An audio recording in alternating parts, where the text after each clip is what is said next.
Have you ever wondered what kind of metal the world needs to function when heat, pressure and wear destroy everything? Behind turbines, deep drilling, and steels capable of withstanding extreme conditions, there is an industrial process that seems out of this world. It is not a visible or valuable metal at first glance, but one that is manufactured in furnaces where electrical energy is transformed into impossible temperatures. Let's discover how the so-called hell metal is born, from its chemical transformation to the moment it integrates into the steel that supports modern industry.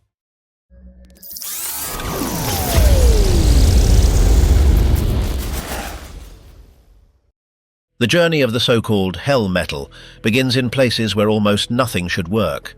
Arid, mountainous regions, at high altitudes or hundreds of meters underground, where molybdenum does not appear as a visible metal but is hidden within the rock, mixed with other minerals and trapped in structures that nature took millions of years to form. There are no shiny veins or nuggets ready to be collected. Here everything starts by moving absurd amounts of material to rescue barely a useful fraction. Mining is brutal from the first second. Giant drills penetrate solid rock, explosives are placed, and the mass is fragmented into a cloud of dust and debris that falls to the bottom of the mine.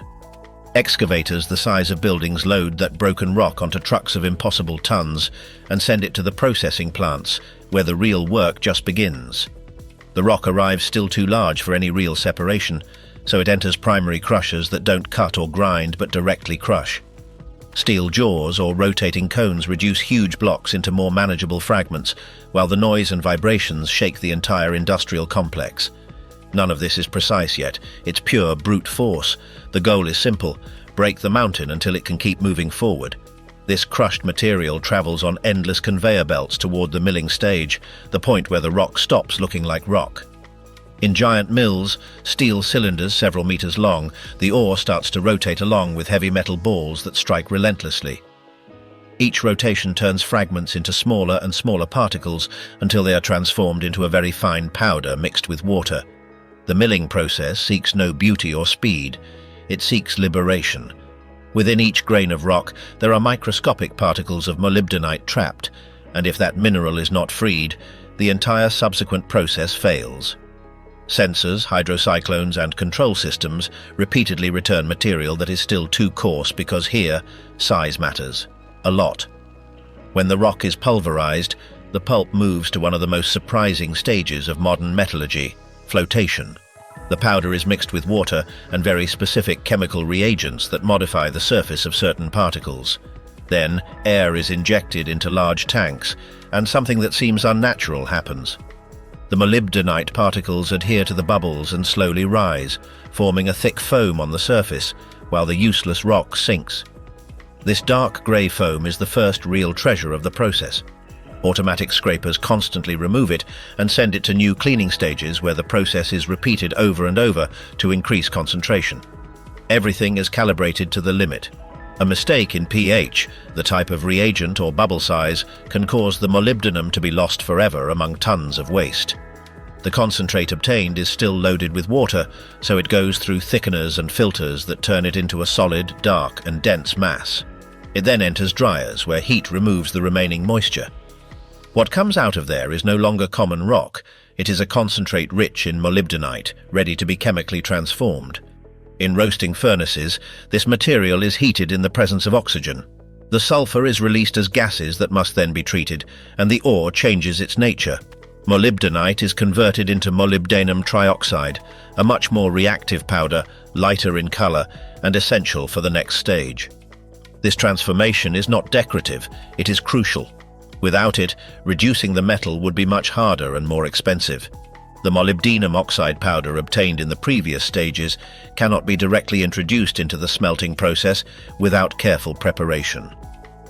Before entering the furnace, this material is mixed with iron and specific reducing agents, which help separate the oxygen present in the oxide.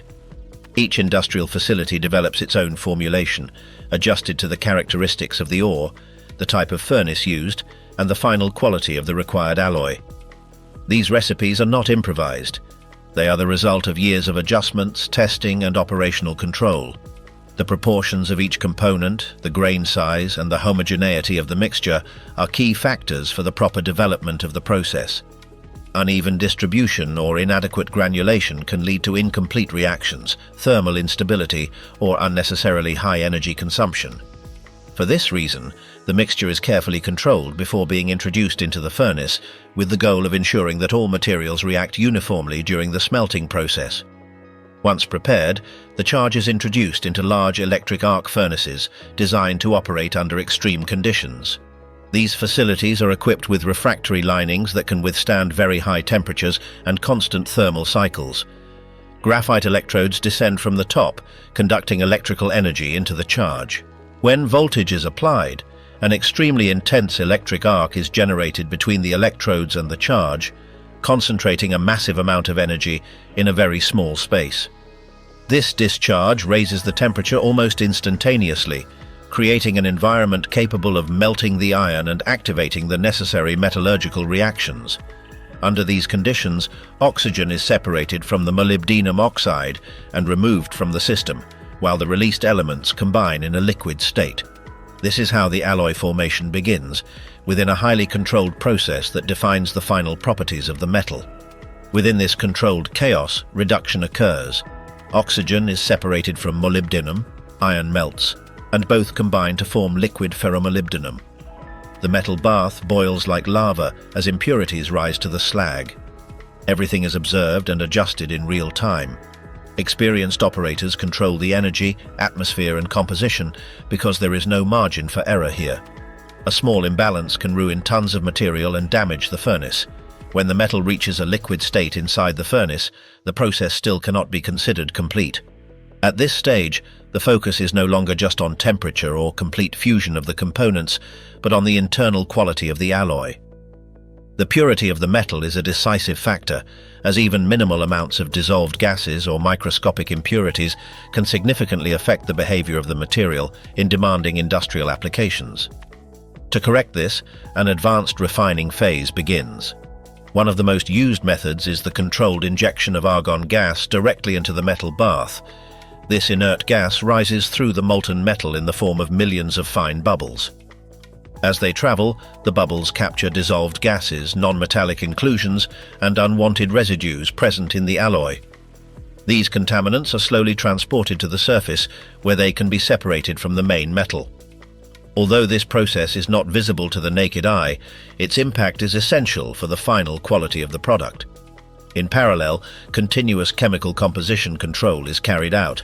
Samples of the liquid metal are taken at different times and analyzed using specialized equipment that allows for precise verification of the content of each element.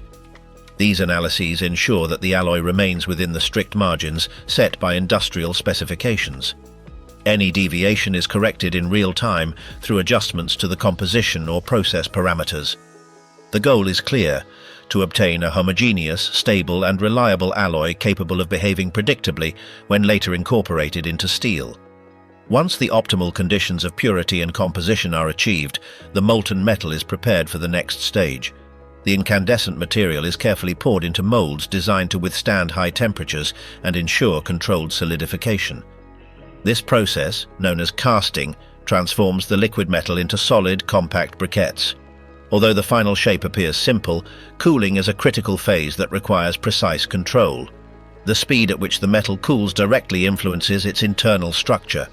Too rapid cooling can generate internal stresses or defects, while inadequate cooling can affect the uniformity of the material. For this reason, the entire process is carefully monitored to ensure stable solidification without irregularities. When the briquettes have fully cooled, the metal leaves behind its incandescent appearance, but retains within it the result of a highly technological process that concentrates energy, technical knowledge, and the coordinated work of multiple industrial systems. Once the ferromolybdenum briquettes have been produced, the industrial process is still not complete.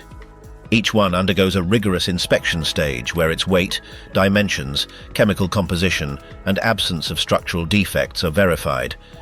They are then labeled and packed in containers designed to withstand impacts, humidity, and long journeys. From that moment on, a silent but essential phase of the process begins: industrial logistics. These briquettes are not transported like common raw materials, but as a strategic input destined for high-level steel industry. Ferromolybdenum travels to steel mills located in various regions of the world, where it will be used in the manufacturing processes of special steels. In these plants, the material is not stored indefinitely. It remains in waiting until a specific pour requires its incorporation. When that moment arrives, enormous converters and furnaces contain tens or even hundreds of tons of liquid steel at extremely high temperatures. In that environment, the ferromolybdenum briquette is carefully introduced into the metal bath. Upon contact with the molten steel, the briquette quickly dissolves. The molybdenum disperses evenly in the liquid metal and begins to integrate into the internal structure of the steel. This process occurs at a microscopic level, where the molybdenum atoms form bonds with iron and other elements present in the alloy. It is not a simple mixture, but a profound modification of the material's microstructure. As a result of this integration, the steel acquires properties it could not achieve on its own. It becomes more resistant to high temperatures, maintains its mechanical stability under extreme loads, and reduces its tendency to deform or crack when operating under harsh conditions. These characteristics are essential for components that work under constant heat, intense pressure, or prolonged stress cycles. Unlike other metals, molybdenum does not bring shine or a distinctive appearance. Its function is internal and silent. It is not visible on the surface nor recognizable at first glance, but its presence defines the performance of the final steel.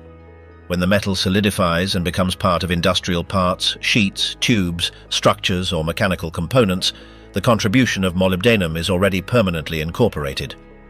At that point, the journey of the so-called hell metal is complete. From its extraction as rock to its transformation into an advanced alloy, its role has been to strengthen key materials for modern industry. Although most people will never see it or name it, without this complex and highly controlled process, many of the machines, infrastructures, and systems that support today's world could not function safely or efficiently.